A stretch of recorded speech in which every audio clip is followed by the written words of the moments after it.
All right, day 8. I'm just gonna say because I don't really know, but this is still the series called "Establishing My Name." I'm just kidding. It's "Making a Name." I think is the name of the series.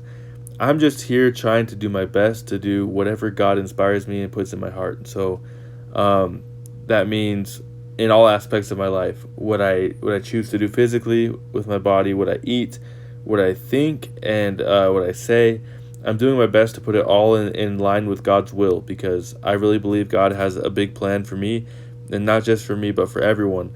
But unfortunately, a majority of us are asleep. We're not listening to the voice that God is whispering to us with. We're not listening to the Holy Ghost. We're choosing to rather opt into the predestined package that comes with society, where society dictates where we go and what we do, and even the outcome is already set in stone. If you just choose to go to school, graduate, get a degree, and get a job, 90% of kids in college, I think, haven't really thought past what's going to happen when I graduate because um, at least these days, the path to graduation is actually not too difficult. It's already been forged. The path that has been blazed, and millions of people across the country are doing it.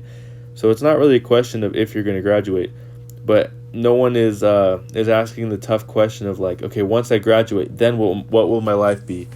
If your life consists of waking up, maybe working out, going to work, coming back, and then waiting for the next day, I think you can assume that that means you lost. That means you failed. Not saying that having a job, having a career is bad.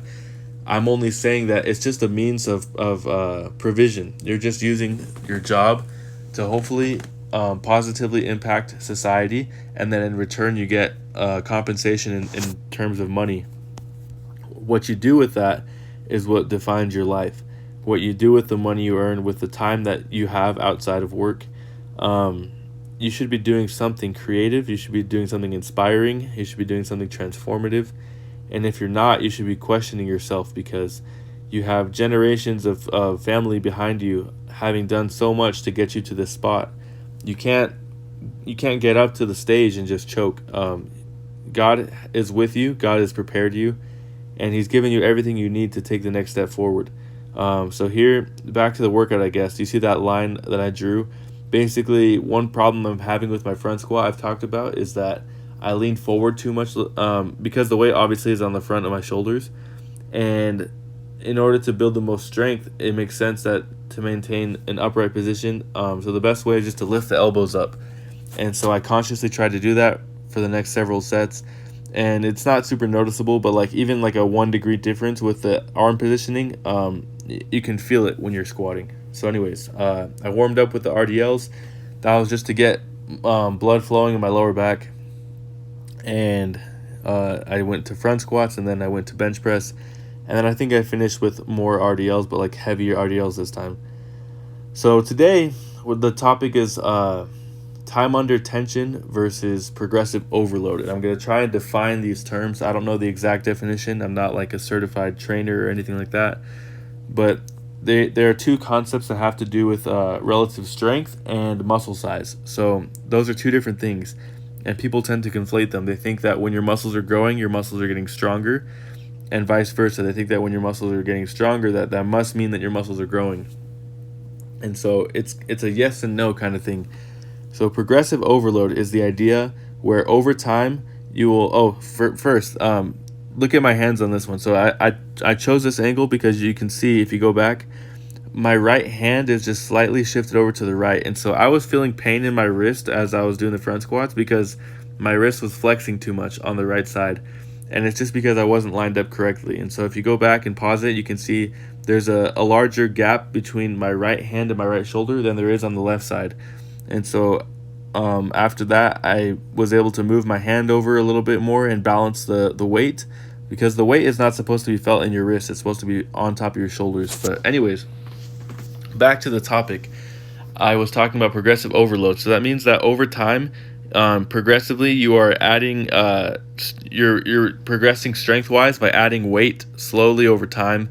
And as to how fast or slow, It's just dependent on your personal growth. But basically, you start off with a weight that challenges you, and you push that weight, pull that weight, move that weight, however you do it, and over time you will gradually get accustomed to lifting that weight, and then you're able to increase that weight slowly and gradually. So that's progressive overload, and that's what is the, I guess, highly acclaimed, accredited way of getting stronger. Then there's time under tension, and this is famous and popular in the bodybuilding community.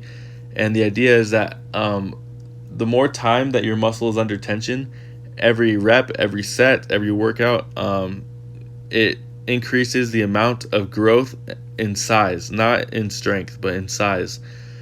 And so today, when I was doing the right here, the bench press, I chose to do about 70 to 80% of my max, which my max right now is, it's like a conservative estimate, and it's 225.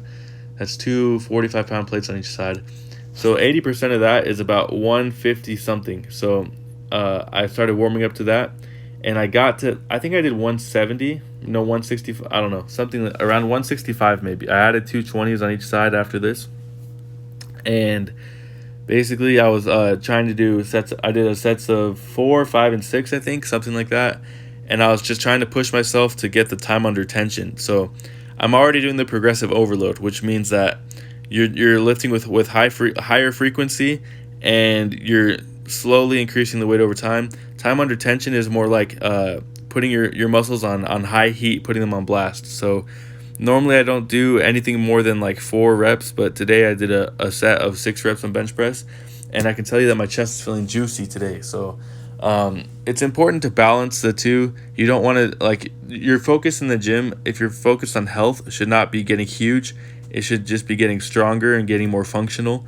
If your goal is getting huge, then you should focus on time under tension. But I really believe that the best way to be healthy is to focus on functionality. So last thing I wanted to mention before the video ends is that I figured out the setup on the bench press. So you pull your feet back, make sure that your hips are slightly lifted, and then you can pull on the bar to kind of get your head and shoulders back. But then one thing I actually found out as I was like messing around today is that because there's heavy weight on the bar, if you push on the bar, it'll push your body kind of into the place where it needs to go. So once you slide you elevate, you put your feet back, your hips up a little bit, then you arch your back. You should actually push down with your hands and slide your shoulders just a fraction of an inch forward. And this creates the perfect arch that gives you that support that you need for your hands and wrists and everything. So that way, with everything locked in place, all you have to worry about is the bar path. It's hard to explain, but if you just mess around with it yourself while you're on the bench, you'll be able to feel it. Just push yourself down and forward after you've already set up your feet and your hips, and you'll feel like it's like creating an extra inch or so, I don't know, an extra little amount of arch in your back, and it actually worked super well for me today. So after the bench press, I moved on to the heavy RDLs. I think I got one more set of bench press. So yeah, one thing I would recommend to anyone that's getting started in the gym is to always focus on your lower body first and get the fundamentals and the mechanics down. I like to use this analogy of your body being like a tree, and trees don't grow from the branches, they grow from the roots. And so doing squatting for a substantial amount of time is the best way, in my opinion, to get overall basic strength in your joints and in your core. And once you feel like you've developed sufficient strength in your core and in your hips and everything, only then should you move on to upper body. So a fun fact too is that even this exercise, the RDL, if you load it up properly and it's heavy and you're doing it correctly, it's a hip and lower back exercise. But because your triceps have insertions into your back and your back is contracting, it actually makes your triceps contract as well, because you're not only are you holding the weight with your hands, which your triceps insert into your elbows as well.